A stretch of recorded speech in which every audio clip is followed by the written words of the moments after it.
السلام عليكم، انا عمر ابراهيم. في القناه هنا هنبدا نقدم محتوى تعليمي للموشن جرافيك والفيديو اديتنج، وهنبدا نشرح خطوه بخطوه بطريقه مناسبه لاي مستوى. هنستخدم هنا في القناه برنامج افتر افكت والفوتوشوب والاستريتور والبريمير.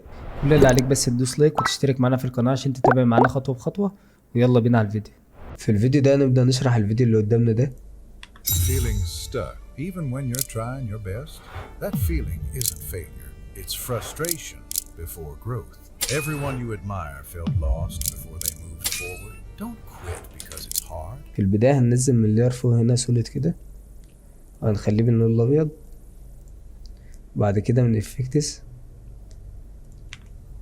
نضيف عليه فيجيت. بعد كده هنجيب الشادو اوفرلاي اللي معانا هنا كده، نحطها هنا، نكبر كده ونعمل لها ملتبلاي. بعد كده ممكن ندوس على الشادو اوفرلاي دي ونضيف عليها كيرفز برضو، بس اللي احنا نديلها سنة يعني زرقان شوية كده. بعد كده العنصر اللي بعد كده هنضيف الساعة دي. احنا عايزين نعمل بلور هنا للساعة، نحطها في الايدجز تبع التصميم، فهنحط واحد هنا وواحدة هنا. فهنصغر بس الاول كده. طبعا انت قبل ما بتحرك وبتعمل اي حاجة بتبدأ الاول تظبط بس التصميم تبع كل مشهد يعني. فهنضيف على دوت، احنا مش عاوزينه يكون بالوان، عاوزينه يكون ابيض واسود كده، فنخليه تنت ونعمل له روتيشن ونضيفه في الجزء ده كده. بعد كده لو لاحظنا هنا في اكنه مغناطيس بيثبت في الايدج كده، فاحنا عايزين نشيله من هنا. هتدوس على العلامة دي وتدوس على السناب، ده المغناطيس اللي بيخلي الحاجة وانت بتحركها تلزق كده. انا مش عاوزها في الناحية ديت يعني. هتنسخ دي كنترول دي وننزلها لتحت، روتيشن برضه انا عاوزها تكون بالشكل ده. بعد كده اضيف على الاتنين دول بلور، كاميرا لينس بلور، او ممكن فاست بوكس بلور عادي. نزود كده ال50 برضه نفس الكلام، نزودها تمام. بعد كده اضيف شيب. احنا زي ما شفنا في الفيديو هنا، خلينا نمسح دول كده. زي ما شفنا هنا في الفيديو، الشيب هنا طالع، ده عبارة عن شيب اللي قدامنا ده، وجواه الشخص والكلام. فهنضيف شيب هنا كده، يعني بالحجم ده. من الاين نبدأ نظبطه يكون في النص بالظبط كده. بعد كده هننسخ الشيب ده ونصغره شوية كده برضه، ونخلي المحيط الخارجي ده باللون الازرق مثلا او اللبني. بعد كده هنضيف، احنا عايزين نضيف الاجزاء اللي جوه الصورة دي، فهنبدأ نضيف الشخص الاول، هنصغره كده. بعد كده هنيجي على الشخص ده من هنا كده، هتبدأ تنزله تحت اللاير البيضة اللي قدامنا دي. بس قبل ما ننزله تحت هننسخ اللاير دي كوبي كده ونطلعها فوق الشخص. ليه؟ لان انا عاوز اخلي الشخص ده جوه الشكل ده عن طريق الالفا مات. هتشد بس علامة الالفا مات من هنا، تراك مات، وتحطها على الشيء. بس هو كده دخل جوه الشاشة. حتى لو انت بدأت تنزل في الشخص مش هيطلع بره الشيب ده.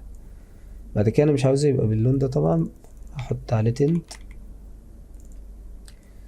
وبرضه هضيف عليه كيرف برضه، بحيث اللي هو ياخد برضه جزء من نسبة زرقاء كده شوية. بعد كده انا عايز اضيف جوه الشيب ده برضه تكتشر، فهنزله كده، وهنسخ برضه الشكل اللي انا عملت بيه الفا مات للشخص ده، وهبدأ احط ده عليه وارجع التكتشر ده ورا الشخص. وعايز اضيف برضو على التكتشر ده جريد كده، نفس الطريقة. هتجيب الجريد بس تخليه فوق التكتشر، وتنسى برضو الالفا مات اللي هو الشيب تبعها، وبرضو الفا مات عليه. بس انا طبعا مش عاوزها تكون نورمال كده، انا عاوزها تكون سكرين. زي ما احنا شايفين ضافت شكل برضو على التكتشر. بعد كده هنجمع كل اللي احنا شايفينه قدامنا ده، اللي هو الشيب بالشخص اللي احنا عايزين نعمله، ان احنا نجمع الشيب بالشخص بكل حاجة، عشان الورقة دي عاوزينها تتحرك كلها مع بعض. بس قبل ما نعمل كده نجيب الشكل الاول ده. انا مش عاوز يكون الشكل عبارة عن كده، يعني مش عايزه يكونوا شكله منظم كده، انا عايزه يكون عبارة عن شكل الورقة. فهضيف effect roughen edges، وهنخلي الكومبلكسيتي من هنا دي كل ما بتزودها بتخلي الحاجة خشنة اكتر، لكنها مقطوعة كده، وتزود البوردر شوية، وتزود السكيل.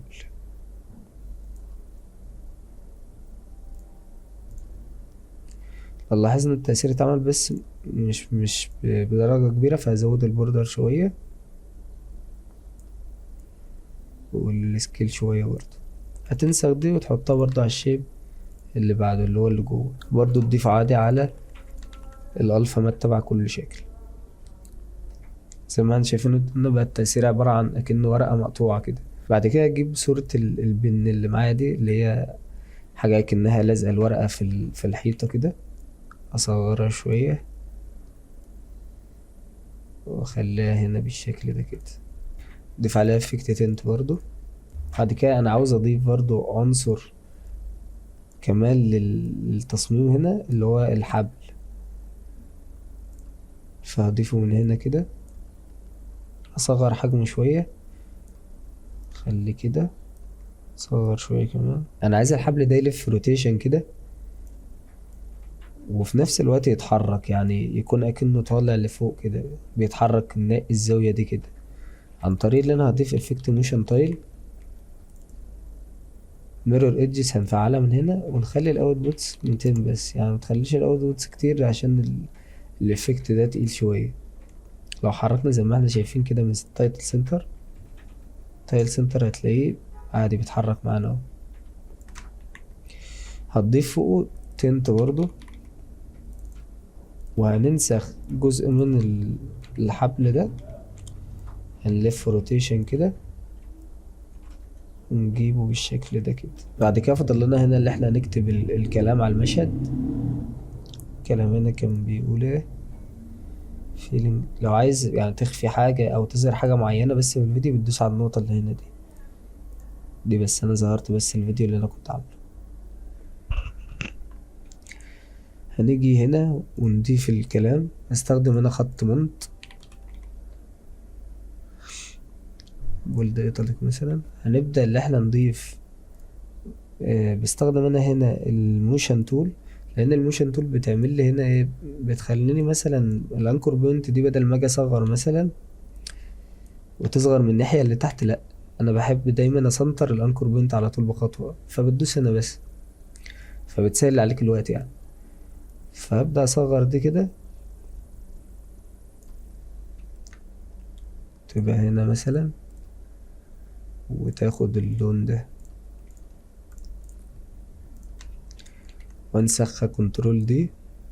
تمام كده الكلام انضاف والتصميم اتعمل. فاضل خطوة واحدة بس قبل التحريك، وهي اللي انا عاوز اجمع الورقة دي بالشخص بالتكتشر بكل حاجة ضفتها هنا، واخليهم في لاير واحدة. هنزل بس دي كده بحيث يكون كل ده متجمع مع بعضه. نسميها مثلا برجر. تمام. اللي انا عايز اعمله ليه جمعتها اصلا في لاير واحدة كده، عشان عايز اضيف عليها حاجة اسمها بيج تيرن. البيج تيرن دي بتخليها عاملة زي الورقة كده، يعني هي ورقة مقطوعة دلوقتي وكأنها بتتحرك، كأنها هوا بيجي عليها فبتتحرك من الناحية دي كده.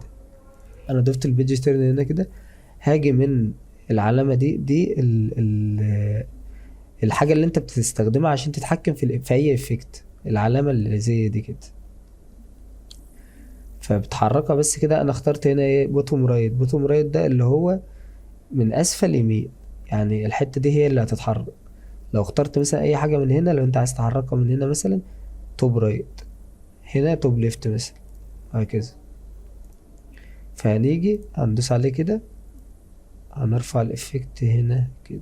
اللي انا اعمله ايه هنا بقى، عشان انا مش عايزها تثبت كده، انا مش عايز لما اجي احركها الورقة تثبت كده، لا انا عايزها تفضل تتحرك. فهضيف من فولد بوزيشن، واجي عند ال20 فريم ارجع دي لورا شوية كده، واجي عند ال10 فريم اقدمها، يعني اخد دي كوبي عادي كده. لو جينا نبص على سرعة الحركة مثلا، لا هي كده سرعة الحركة بطيئة مش سريعة، انا عايزة اسرع، يعني عايزة اكن في هوا بيجي عليها يعني بجد. كده مثلا. طبعا خلينا نضيف الفويس اوفر عشان نبدأ نحرك. طبعا الفويس اوفر هو اللي بتحرك عليه الفريمات وتقسم المشاهد.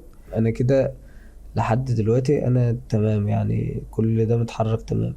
دلوقتي انا عايز اضيف ايه؟ دلوقتي انا عايز اخلي اللايرز دول 3D، وفي نفس الوقت اخلي برضو اللي يتحكم في ال 3D النل. هنشرح الاتنين دلوقتي عن طريق ان انت هتدوس على اخر لاير عندك كده، ومن اللاير هنا هتضيف كاميرا، وهتفضل دايس على الكاميرا برضو النال اوبجكت بعدها. بس هتحول النال اوبجكت 3D وتربط الكاميرا بيها. النال اوبجكت دي خلينا نقول هي بتعمل ايه اصلا. النال اوبجكت دي عبارة عن فراغ، يعني مثلا لو انت دلوقتي معاك 50 عنصر وعاوز تربط ال50 عنصر دول ببعض، يعني كلهم لو اتحركوا بوزيشن كلهم يتحركوا مع بعض، فهتجيب نال اوبجكت بس وتربط ال50 بيهم. هي عبارة عن حاجة فراغ بتربط لك كل العناصر مثلا ببعض. لو انت مثلا ضايف العناصر دي 3D، يعني مثلا كاميرا مثلا، هتضطر ان انت يعني تعمل لها بيرنت ليها، بس لو انت ما حولتش النال اوبجكت 3D مش هتحرك حاجة. لازم اللاير اللي مربوطة بالنال اوبجكت او الكاميرا بتأثر عليها تكون 3D برضه. تمام. ودي علامة البيرنت اللي هنا دي مختلفة عن علامة التراك مات. دي البيرنت اللي بتربط لك لاير بلاير. هتبدأ تحول دي 3D برضو، ودي 3D، كله 3D. بس طبعا هنبدأ نزود يعني نظبط الزوايا شوية، لأنك لما بتدوس 3D الفيو بيبدأ يتغير شوية. تيجي من الفيو هنا، ما تتخضش من المشهد يعني عادي. هتبدأ من الفيو هنا كده، هتحس ان كلهم بص على نقطة واحدة. دي كل العناصر وكلهم على نقطة واحدة هنا. اللي عاوزه هنا ايه؟ انا عاوز اخلي الورقة دي ورا الحبل ده. هعملها ازاي؟ هتجيب البيبر دي كده بس. انت ممكن تعملها بالنسبة هنا او عادي خالص ممكن تجيبها من هنا ترجعها ورا هنا شوية. بس انت كده ظبطت الزاوية بتاع الكاميرا، بس بحيث في التحريك مفيش حاجة تيجي فوق حاجة مثلا وانت مش واخد بالك. هنيجي هنا هنرجعها للواحد فيو تاني عادي. بعد كده هنبدأ بقى نحرك عادي. هتيجي على النال اوبجكت من هنا عشان برضو تشوفوا لو حركت بص كله بيتحرك معانا عادي. تمام. فهتيجي تضيف بوزيشن هنا كده. انا بحب دايما يعني مثلا ما حركاش عند الثانية. تمام. وخلاص تثبت، لا، اخر المشهد ده فين؟ هنا بالظبط عند القطعة دي. هتيجي هتحرك الكي فريم ده كده، ده اللي احنا عايزين نثبت عنده. نحركه للأربعة مثلا، ونبدأ نجيب ده كده. نعمل الاتنين دول ايزي عن طريق F9، او برضو عادي كليك يمين كي فريم اسيست، بعد كده ايزي من هنا. تمام. الجراف اديتور، هتحرك الجراف اديتور انا عاوز يكون سريع جدا في البداية ويبدأ يبطأ شوية. فهتجيب دي على اقصاها كده، ودي كده.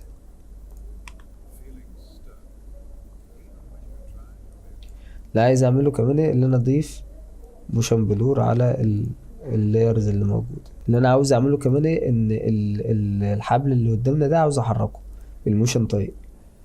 هتضيف تايل سنتر من هنا كده ولحد المشهد يعني ما يختفي تبدأ اللي انت تحركه شوية كده. تبدأ تضيف على الحبل التاني برضو تايل سنتر برضو، وعند دي برضو تبدأ تحركه شوية. في حاجة بقى هنا كمان ممكن نعملها عن طريق اللي احنا ندخل البري كومبوز، ونبدأ اللي احنا مثلا من عند الفريم ال15 مثلا نبدأ نجيب الشخصية دي نعمل لها بوزيشن كده، يعني بحيث اللي هي ما تكونش داخلة على طول جوه الورقة يعني. عن طريق انك هتنزل الشخص كده ويزي على الكيفرمان ويخلي بالشكل ده كده. ممكن مثلا عادي تطول فيها يعني كده، او اسرع شوية مثلا. تحريك التكست بقى عن طريق اللي احنا بنضيف من انيميتور اوباسيتي، وهنضيف برضو هنا ممكن سكيل او بوزيشن مثلا، هنحركه لفوق كده من بوزيشن. وبعد كده انت عشان تحركه بتخلي الاوباسيتي 0. هتيجي عند رينج سيلكتور دي هنا كده ادفانسد، بعد كده بدل السكوير دي تخليها رامب اب. ليه؟ بتخليه يعني يطلع من فوق وينزل من تحت، وبتخليه زي ما احنا شايفين كده الاوباسيتي تبدا تظهر واحده واحده. انما سكوير بتخليه يظهر مره واحده، يعني ما بيبقاش فيه تاثير الاوباسيتي اللي هو كأنه طالع من الصفر للمية كده. فرامب اب دايما بستخدمه يعني في التحريك، او رامب داون هو عكسه، بس رامب اب يعني اسهل حاجه تعتبر. من اوفست هنا كده هتخليها سالب 100 في البدايه، وبعد كده 100. مش لازم تضيف نفس الحاجة تاني على اللي بعده، انت هتيجي بس من انيميتور هنا كنترول سي كنترول في، انت كده خلاص نسخت اللي انت عملته في الخط اللي فوق. بس خلي مثلا الكي فريمات بعدها عشان ايه يعني تتكتب بعدها. خلينا بقى نشوف احنا هنعمل ايه اول لما نيجي ندخل على المشهد التاني، وكان المشهد ده يعتبر خلص. هتيجي هنا كده مثلا عند الفريم ده وتجيب النال اوبجكت وتكررها. ليه هنكررها؟ عشان احنا عايزين ان الاوبجكت التانية دي هي اللي تكون سبب الانتقال للمشهد اللي بعده.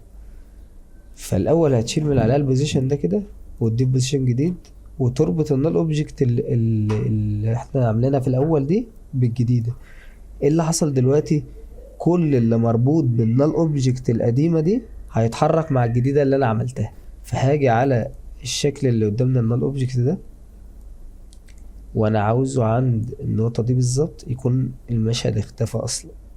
لو لاحظنا هنا لو انت عايز تحركها يمين او شمال عادي في الفيديو مفيش مشكلة، بس خلي بالك من القطعة اللي قدامنا دي هتزودها عادي بالموشن تايل اللي احنا حاطين الافكت، تزود مكان 200 300 مثلا.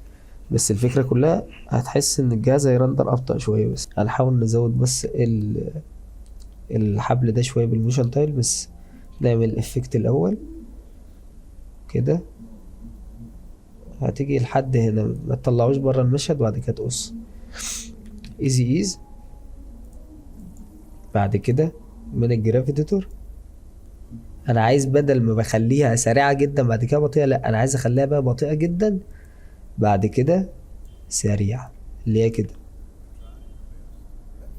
بعد كده هتيجي على كل اللايرز اللي انت عاملها اصلا في المشهد اللي قبله. بس انت كده خلاص المشهد ده خلص. فاضل حاجة برضو كمان، انك وانت بتحرك اي حاجة بوزيشن خلي دايما في بلور. يعني بلور حصل كده في المشهد وهو يعني بيطلع يعني عن طريق، انا بحب دايما اضيف الخطوة دي في الاخر، بس مش مشكلة يعني ممكن تضيفها دلوقتي الاول. بس كنترول شيفت دي بتقص اللاير، يعني بدل ما احطها من اول انا مش محتاج الادجستمنت دي من بداية المشهد، انا محتاجها بس في جزئية معينة. فكنترول شيفت دي وبقص الجزء اللي مش عاوزه، انا محتاجها من الفريم رقم يعني من اول مثلا هنا من اول 3 لحد هنا مثلا، لان عايز البلور برضو يجي على جزء من المشهد اللي بعده. اول حاجه الادجستمنت لاير دي ايه؟ عباره عن لاير شفافه. اللاير الشفافه دي يعني انا مثلا دلوقتي لو جيت ضفت اي تاثير على اللاير دي مثلا اتضاف على كله، اي حاجه تحت اللاير دي التاثير بيتضاف عليها كل اللاير. فانا طبعا عاوز هنا اضيف بلور على المشهد وهو بيخرج. هضيف كاميرا لينس بلور، خليها 0 في البدايه، وبعد كده هاجي من الكي فريم انا عاوز يبقى هنا بالشكل ده، وعاوز يوصل لهنا 15 مثلا. بعد كده عاوز يوصل لهنا 0.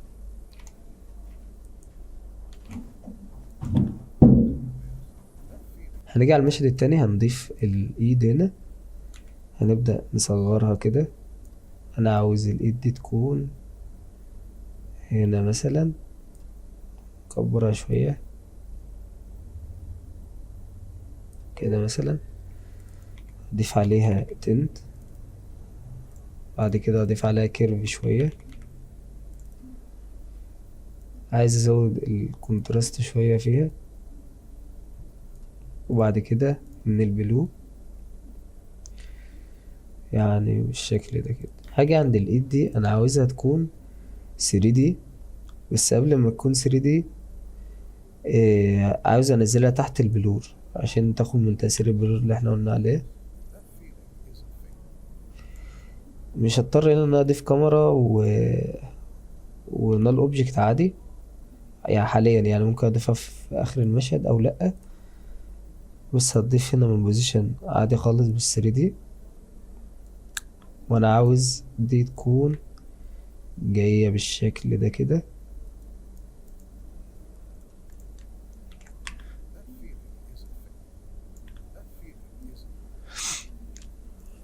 انا هنا ليه حاطط الماركة دي؟ الماركة دي بحطها طبعا عشان اقسم المشاهد، بتحطها من هنا. تمام. الماركة دي انا حاططها هنا عشان إيه ابدا اللي انا المشهد طبعا بيخلص هنا، بس انا عاوز الايد دي فجأة تقوم متحركة يمين والتكست يتكتب هنا شمال. فهعملها ازاي دي؟ هضيف adjustment layer وهقص من هنا كده،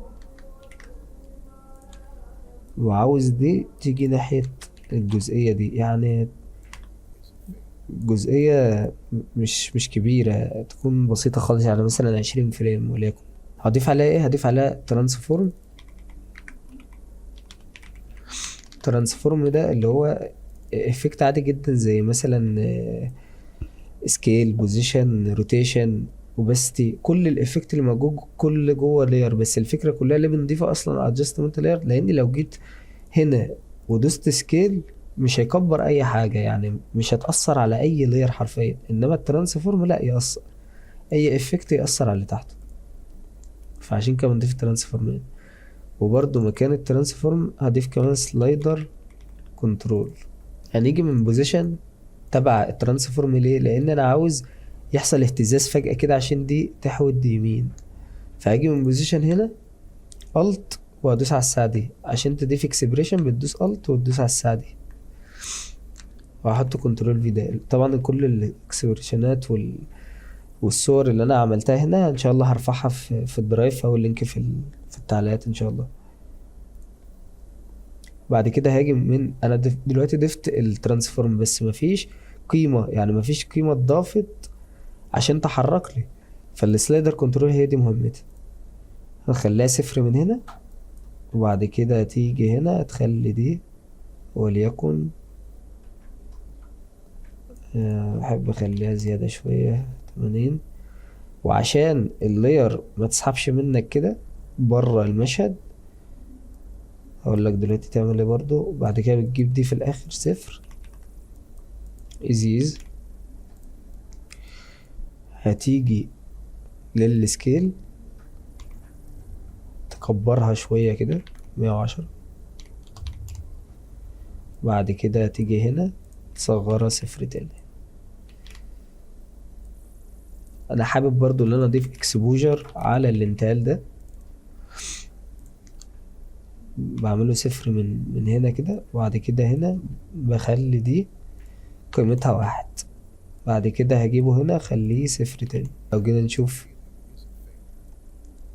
هنا بالظبط بقى، ده اللي انا عاوز اصلا الاهتزازة تيجي عشانه. فهبدأ اقص دي كنترول شيفت دي، هبدأ اشيل منها اي كي فريم تبع البوزيشن، وهبدأ اجيبها يمين عادي جدا جدا.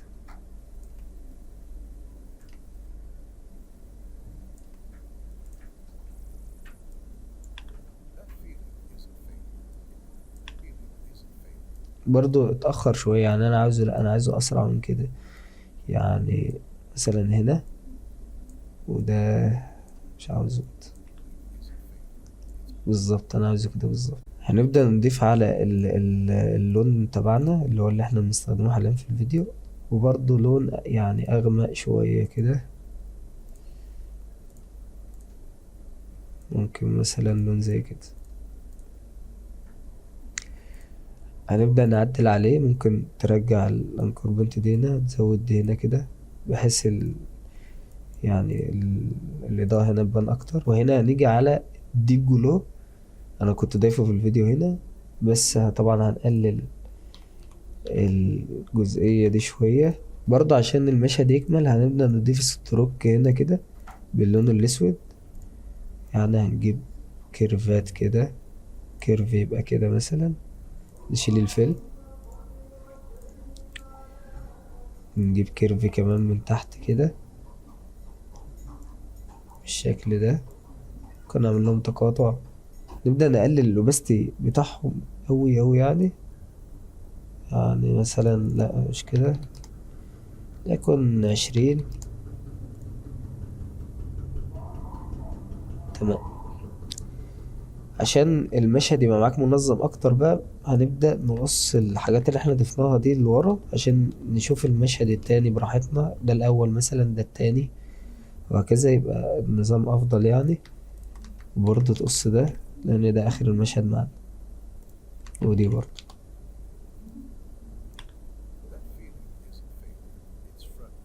تمام. هنيجي على ده، هنحرك الخطوط دي ازاي؟ عن طريق تريم باس. هتنزل على خصائص الشيب كده من اد تريم باس، تخلي الاند صفر كده، وتيجي هنا تخليها 100، تاخده عادي خالص، كنترول سي كنترول في من هنا.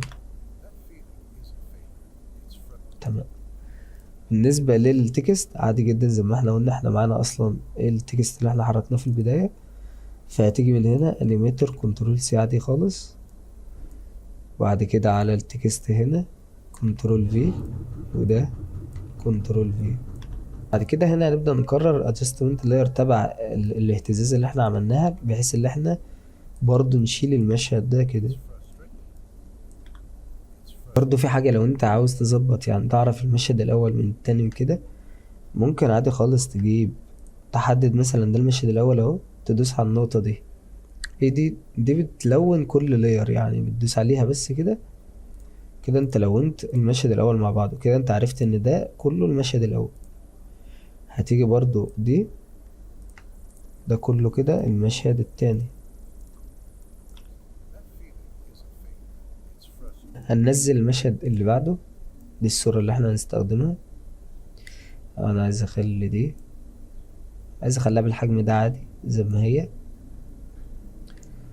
خلي الانكور بنت تبقى هنا عشان لو احتاجنا نكبر ونصغر. بعد كده هنقص دي، هنخليها بالظبط برضه نفس اللي احنا عايزين نعمله. بعد كده نضيف على دي تنت، نضيف عليه برضه كنترول دي، انا عايز اضيف له اضاءة شوية كده يعني، اضاءة شكلها تكون كويس كده، فهضيف لايت سويب. دي زي ما قلنا اي افكت دي العلامة المتحكمة بيه، فهتنزل بيه كده، تخلي السويب انتنسيتي دي 0، تعلي الويتس لو لاحظنا دي الاضاءة اللي بتنضاف من ساعتها، ودي العمق بتاع الاضاءة. انا عايز اعلي الويتس، وخلي بدل دي كات اوت، اللي خليتها كات اوت عشان الكات اوت دي من الاخر اكن دي اضاءة بس، دي مش على الشخص يعني، لو شلناها كده دي اضاءة بس اللي انتوا شايفينها دي. هنضيف على دي ديب جلو. تمام. بعد كده عادي خالص هنبدأ اللي احنا نحول الاتنين دول 3D، نخليهم مكانهم كده. ممكن حتى كمان يعني اضيف على ده إيه، يكون كيرف كده يزود الساتوريشن، والبلو برضو نزوده شوية. انا عايز احط شكل برضو ورا الشخص ده، هنبدأ نضيف نجمة. طبعا ينفع تجيب النجمة دي جاهزة طبعا، بس الفكرة كلها انا قصدي لو انت مش معاك الاشكال تقدر تعملها عادي يعني على البرنامج. هتشيل ستروك، احنا عايزينه طبعا يبقى فل، بس طبعا مش هيبقى بالشكل ده خالص. هنرجعه ورا الشخص ده، نبدأ اللي احنا نسنطره كده. بعد كده هتيجي من خصائصه كونتنت بولي، اللي انت تبدأ ايه، دي طبعا معمولة 0 مقفولة خالص، فهبدأ اللي انا اعدلها شوية كده، بس انا مش عاوز النجمة تكون اصلا عبارة عن كده، انا عايزها تكون عبارة عن مدببة شوية. كبر دي الانر، نكبره شوية، ممكن نخلي دي صفر اصلا، او ممكن نخلي الاوتر دي صفر، انا مش عايز يكون دائري ابدا. ممكن اصغرها شوية بس. طبعا انا مش عاوز اقعد اضيف روتيشن من هنا واجي هنا واعمل دي 2 تقعد تلف كده، لا عادي. ممكن مثلا تيجي من روتيشن الت وتدوس على دي عشان تخليها تفضل تلف عادي، بتدوس تايم بعد كده نجمة. مثلا عايز اخليها قيمة 50 مثلا، السرعة كويسة جدا، خليها 3D. نبدأ اللي احنا نضيف كاميرا ونضيف null object، نفس خطوة المشهد الأول. من null object position هنبدأ نضيفها هنا ونجيب ده يبقى كده